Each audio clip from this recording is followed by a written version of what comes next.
VOA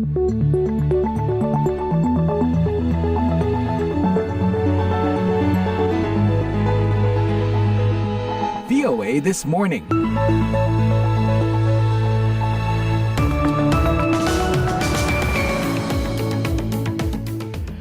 Good Thursday morning, selamat pagi dan selamat menyimak siaran VOA This Morning yang mengudara untuk Anda. Saya Leonard Triono dan bersama saya two very great people here, great ladies actually.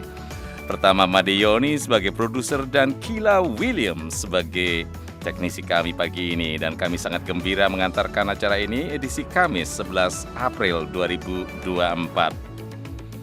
Ini berarti hari kedua Lebaran, Idul Fitri, dan oleh karena itu dengan ini kami mengucapkan selamat Idul Fitri disertai doa semoga semuanya dalam keadaan sehat, sejahtera, dan tentu saja bahagia. Bagi yang mudik, semoga semuanya bisa berkumpul dengan kerabat dan sahabat yang mungkin lama tidak bersua ya, dan semuanya menyenangkan begitu. Siaran ini dipancarkan live atau langsung dari Studio 17 VOA di kota Washington DC. Berbagai laporan terkini dan informasi menarik lainnya telah kami siapkan, di antaranya warga muslim di kota New York lakukan salat Id di Times Square. Kemudian, setelah laksanakan salat Id di Masjid Indonesia di Washington DC, warga muslim Indonesia bersilaturahmi di Wisma Indonesia.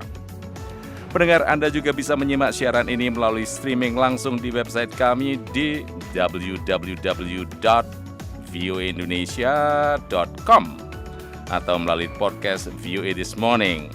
Sebelum kita ikuti berbagai laporan tadi, kini kami awali dengan berita dunia.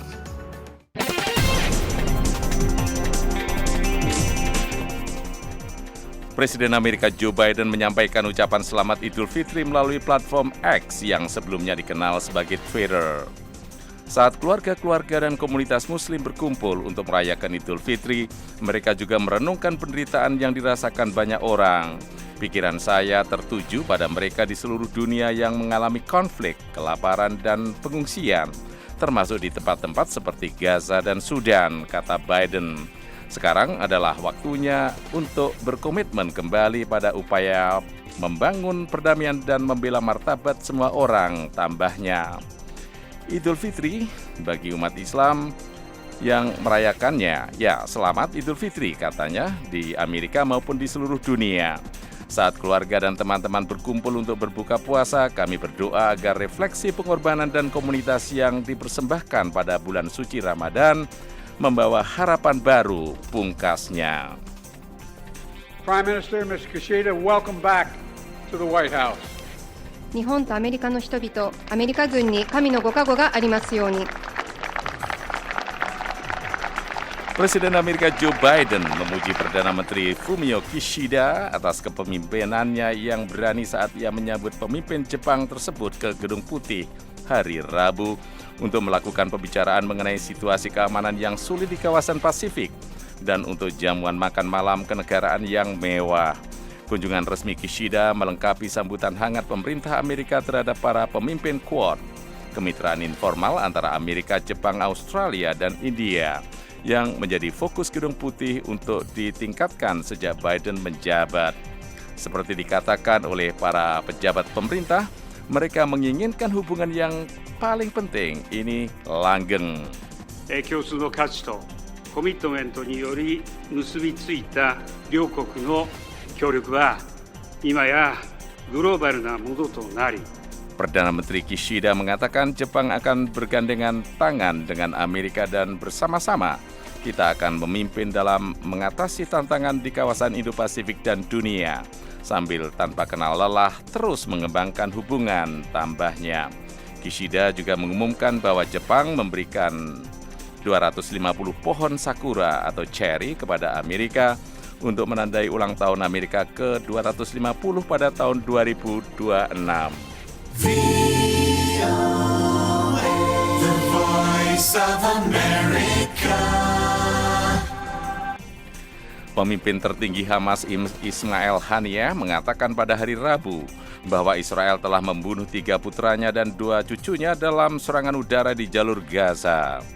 Laporan berita Timur Tengah menyebutkan bahwa Hazem, Amer, dan Mohamed Haniyeh tewas bersama anggota keluarga lainnya dalam serangan terhadap mobil yang mereka kendarai di dekat kamp pengungsi Shati di kota Gaza.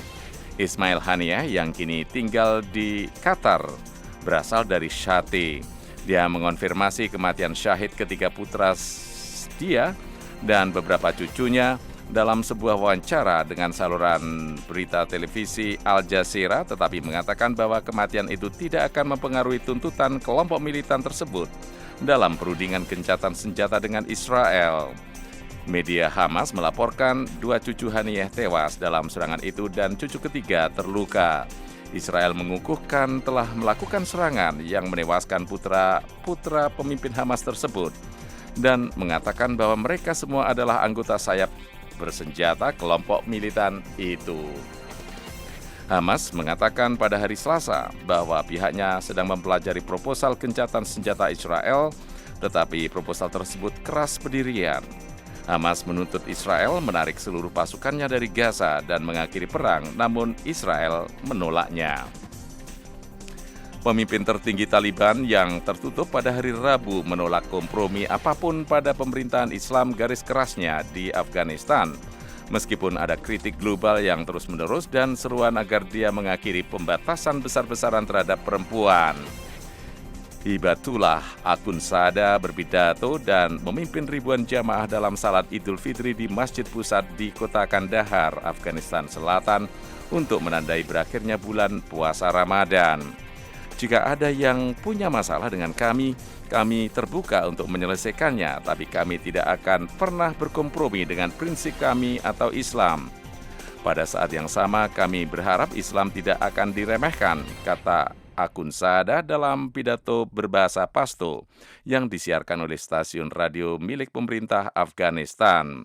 Pemimpin Taliban itu telah menghentikan pendidikan anak perempuan di Afghanistan setelah kelas 6 dan melarang perempuan bekerja di pemerintahan dan swasta, termasuk PBB. Demikian Warta Dunia dari VOA Washington DC. Saya Leonard Triono. Pendengar, kita lanjutkan dengan berbagai laporan. Warga Muslim di kota New York pada hari Rabu waktu setempat melaksanakan salat Idul Fitri di kawasan yang sangat terkenal, Times Square.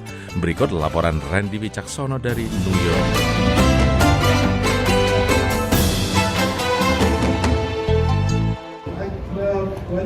Halo para pendengar, selamat hari Lebaran, mohon maaf lahir batin dari New York City. Saya melaporkan dari Taman Ikonik Washington Square Park di New York City. Dan saya baru saja mengikuti rangkaian peribadatan sholat Idul Fitri di sini. Ini jadi momentum yang istimewa sekali bagi umat muslim di New York karena diizinkan pemerintah untuk melakukan ibadah di fasilitas publik. Ini berarti takbir, doa, salawat hingga ceramah semuanya bisa disiarkan melalui pengeras suara yang juga terdengar oleh khalayak New York yang kebetulan tengah berlalu lalang di taman kota pada pagi hari waktu New York ini. Ada ratusan jemaah yang hadir mulai dari jam 8 sampai dengan sekitar pukul 10 pagi.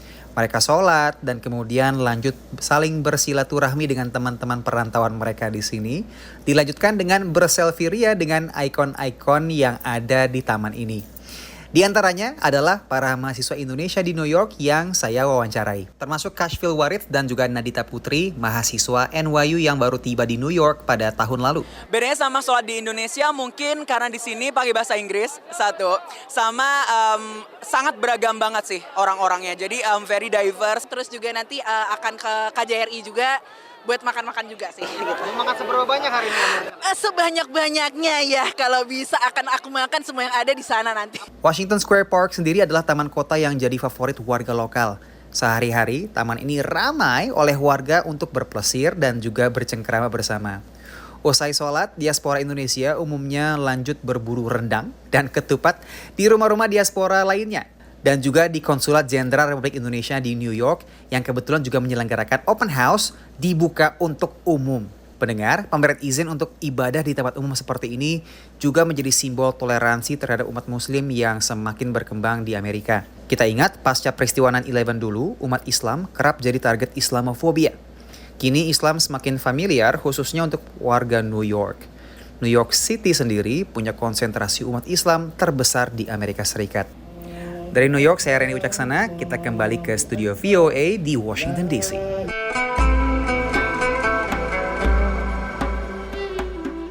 Hi, this is Congresswoman Pramila Jayapal, and I'm wishing all of the people in Indonesia a wonderful Ramadan and Eid Mubarak to everybody.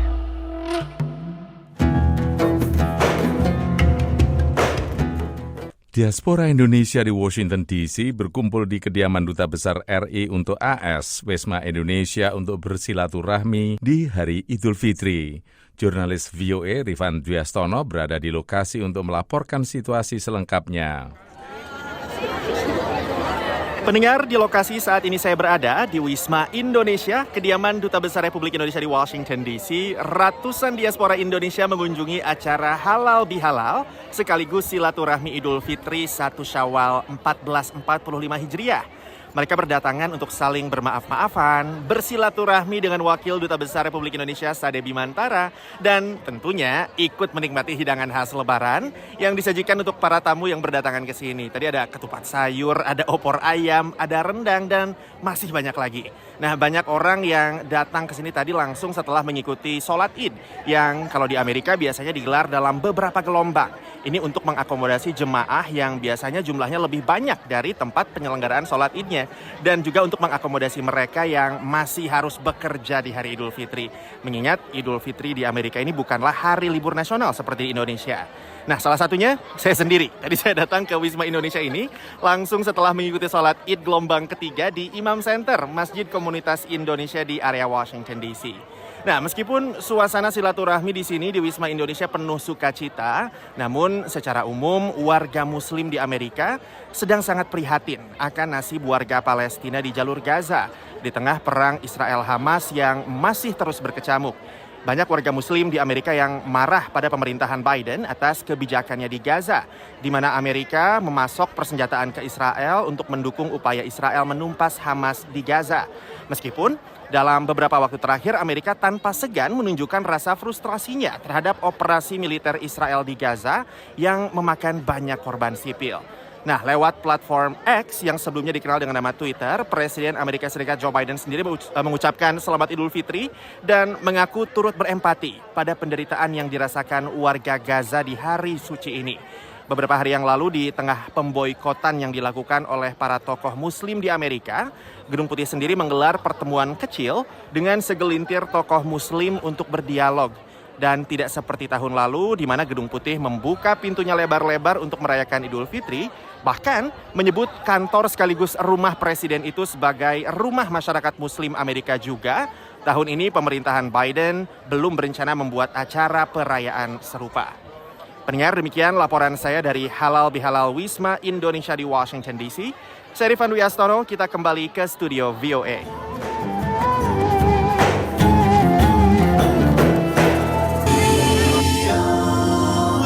The Voice of America.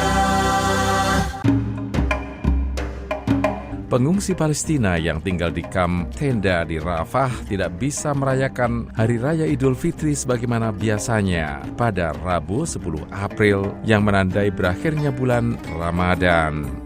Berikut laporannya disampaikan oleh Puspita Sariwati. Ketika banyak orang kehilangan anak, sanak saudara dan rumah mereka, Idul Fitri yang biasanya merupakan waktu untuk berkumpul tahun ini, 6 bulan setelah perang Israel melawan Hamas, perayaan berlangsung di tengah pengungsian massal warga Gaza, kehancuran total rumah dan prasarana, serta kelaparan yang meluas. Kegembiraan Idul Fitri telah hilang, kata Nima Aldah, seorang ibu yang kehilangan 2 dari 7 anaknya akibat serangan Israel. Ia berlindung di tenda bersama suami dan anggota keluarga lainnya. Iman Aldah, anak perempuan Nima Aldah, mengatakan,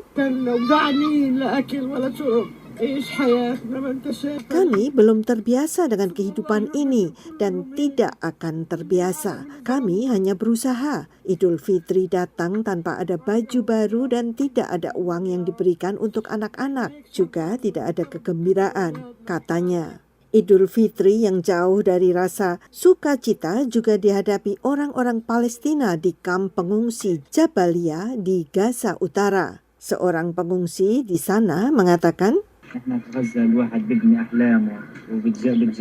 kami tidak punya makanan dan minuman dan saya punya anak kecil yang ingin makan. Kami merayakan Idul Fitri dengan pakaian yang sama. Saya belum mengganti pakaian saya dalam 5 bulan, namun kami tabah, sabar dan bersyukur kepada Tuhan. Seorang warga Palestina lain, Joseph di Jabalia mengatakan, Israel menghancurkan semua yang membuat anak-anak kami bahagia. Anak saya meminta saya untuk membawanya ke taman hiburan, tapi taman hiburan itu sudah tidak ada lagi. Serangan Hamas pada 7 Oktober terhadap Israel menewaskan 1.200 orang. Serangan militer di Israel selanjutnya terhadap Gaza yang dikuasai Hamas menewaskan puluhan ribu orang menurut Kementerian Kesehatan Gaza. Konflik itu membuat hampir seluruh 2,3 juta penduduk Gaza mengungsi dan memunculkan tuduhan genosida yang dibantah Israel. Puspita Sariwati, VOA, Washington.